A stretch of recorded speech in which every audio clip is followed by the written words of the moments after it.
Libra. Thank you for joining me for your May 2018 forecast for the month. And what a month it's been, or at least the end of May already. This is the third time I am attempting to record actually no, I'm sorry, this is the fourth time I'm recording these videos at length. I had a computer crash, which I get, computers are old after 5 years. However, I just bought a brand new MacBook Pro, upgraded to Audrey Alison 2.0, and the same issue just started happening where iMovie shuts down and freezes, and then I lose all of the work I just did in order to force quit it. So I've been spending an abnormal amount of time at Apple and on the phone with AppleCare. In fact, more time than I've ever wanted to. I never thought I would be working in video production in my entire life because it's a confusing place for me to be as an empath.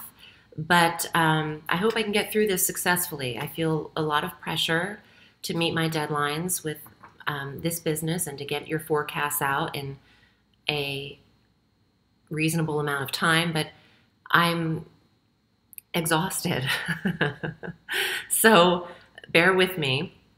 May 1st through May 12th. Oh, and I'm shuffling a deck that I'm not mentioning who created this. It's not me, but this is a little promotion I'm going to be running soon on Instagram to see who can let me know where this deck was created. So I'm just going to leave that a little mystery.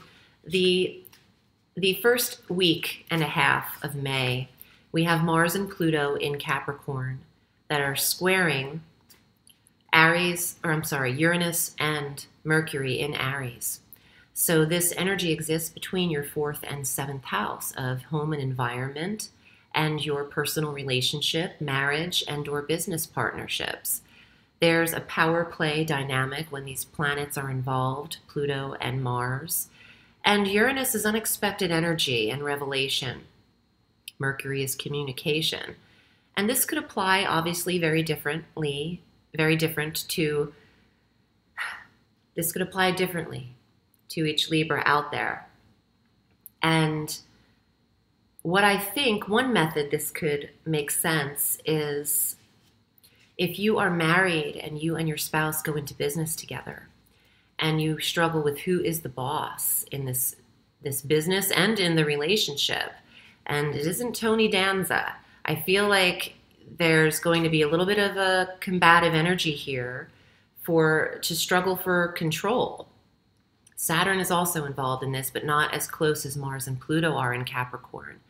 This could also be if you are dating or in a relationship, more than dating, if you're in a serious relationship and someone springs on you that they would like to move into your environment and the 4th house of home and foundation, you might feel that change is being thrust upon you, and it's an uncomfortable, at best, dynamic between the 1st and 12th of May, and all of this energy comes to a head on the 13th of May when Mars exactly squares Uranus at 29 degrees, the cardinal square, and our moon beautifully crosses over this energy, allowing you to receive insight as to what you need to do in this arrangement. It's not a great day for conversation and getting it all out on the table. It's a day to listen and not react physically, especially. Even though Mars is involved, it'll be hard not to. And it's just a temperamental, aggressive kind of time. Even if you have to bite down on a towel, which is what I've been doing, and screaming into it, you can do that. Because this energy exists in April. It's been here for a while, but now it is exact and on top of each other. And it's aggravating. And it's a catalyst for change and upgrades. And sometimes those are uncomfortable until we can figure out exactly how to maneuver these dynamics. Additionally, on the 13th, Mercury moves into Taurus in your 8th house. And this is a communicative planet in the 8th house of intimacy and sex. So wait until after that uncomfortable exact square on the 13th, and then ease your way into the topic of conversation of feelings, of maybe the I love yous, the expression of how you feel with your partner. If you are single, Mercury in the 8th house is the deliverer of information regarding your inheritance, your shared resources, your wills, your estates, property. Great time to investigate where you're putting your money. Mercury's direct. Who you're investing in. Are you getting the best returns? Can you afford more into your Roth IRA each year? Can you open a savings account? Investigate how you could possibly consider saving and learning more about your money. Maybe you're into cryptocurrency. Maybe you're investigating Bitcoin, Litecoin, Rippling, all sorts of new fascinating money techniques out there. So Mercury would love hearing about new data in that arena.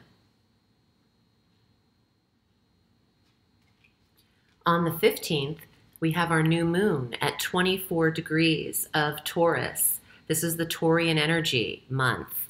And again, the new moon, fresh start in the 8th house. Shared resources, sex, intimacy, connection. If you're single, this is the time to be present and available and out of your living room.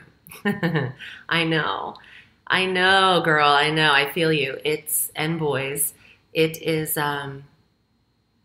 it's a struggle sometimes just to kind of get out and put yourself out there, especially when you work a lot. So something here is saying just give it a whirl. You don't have to go out too long.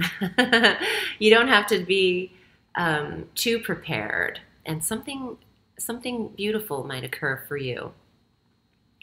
Uranus enters Taurus on the 15th as well as our new moon date.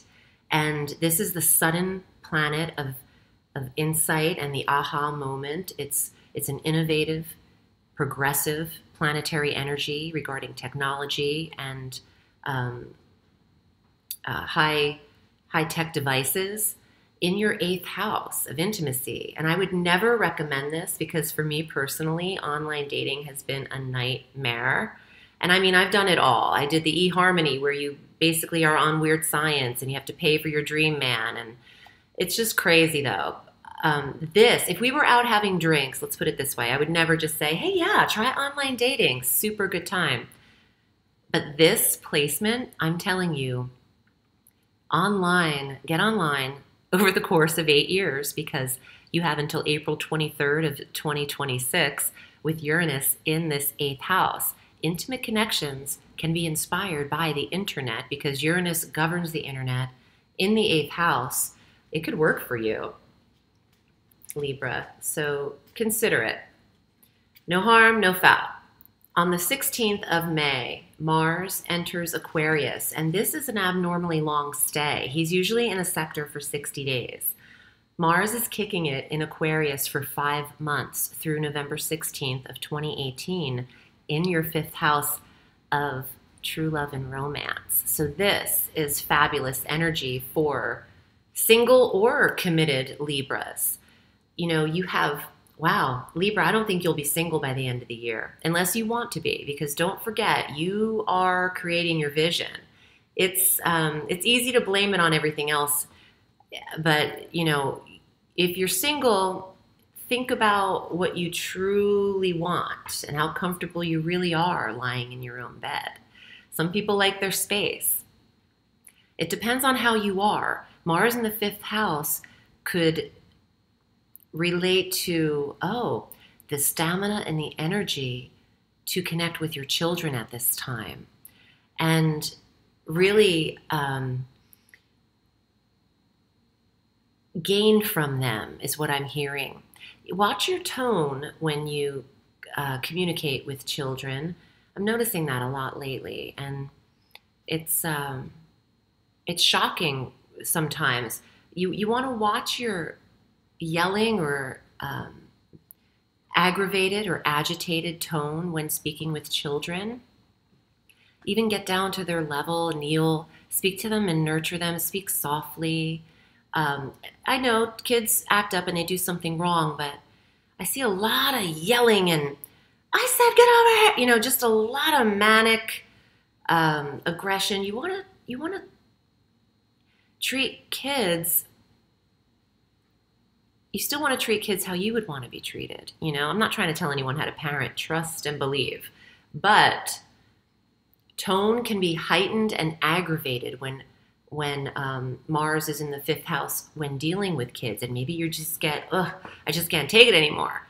I'm not judging. I'm really not. I feel like everyone does their best. It's just the time to take note of how you are coming out of the voice pocket when you are trying to get something said, when you can probably say it in a way that they receive it better, and treat them more like you would a conscious, innocent adult who is learning how to deal with a large human being and being introduced into the world. On the 19th, we have Venus entering Cancer, and this is wonderful for career. And you could be up for promotion. Venus is attracting the right energy to you in terms of how you are working, what you are doing for a living. And you could be harmonizing relationships with authority figures in career right now. If you're your own boss, consider being a harmonious employer and gifting someone is what I'm getting, gifting. So maybe it's about bonuses and birthdays or something that you're giving back to everyone who works for you. On the 20th, the sun enters Gemini. It's time for travel. And additionally, on the 29th, Mercury enters Gemini. The same day we have our full moon at 8 degrees of Sagittarius. So there is the need and desire for foreign travel, out of the country maybe. The 9th house, you go the distance and travel. And the desire to learn, the focus on learning and higher education and perhaps theology, ideology, astrology, and philosophy. So the full moon puts closure in the sibling sector for Libra.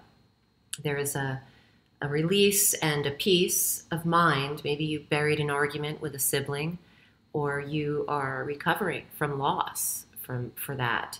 The full moon is endings and closure in the sector of the 3rd house of our close connections to sibling, our transportation. Some of you are upgrading the whips, and just how you're getting around could be changing.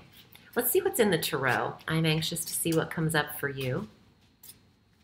And if you would like a private reading with me, I'm at audreyalison.com.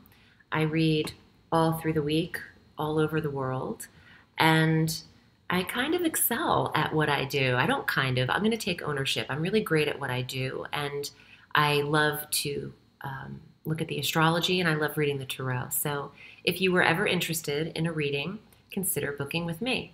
Also, I wrote and published a tarot course last year, and it's still available. It's for beginners, intermediates, and the advanced high priestess herself. If you're considering examining your own intuition and how to connect with yourself, or learning how to read the tarot, or if you're looking to incorporate a new method to your practice already, this course might be beneficial to you, and that link is also provided below. Everything that I'm up to is in the Show More section below. And there's a plethora of what I'm up to over there. So thank you so much for your support and for your subscriptions and for your donations. I truly appreciate you. Libra, your first card for May is 7 of Staves, 7 of Wands. Ooh, it's getting dark. I've been doing this all morning, and now the sun is setting. 7 of Wands. Some of you have some, I don't want to say, well, yeah, competition around you, adversaries and foes is what I'm hearing. So When I think of the Seven of Wands, it's fire, it's aggression, it's temperamental energy. That's what Mars is. That's exactly what's happening in the first 2 weeks, and particularly on the 13th. Let's see what else is here. The Magician.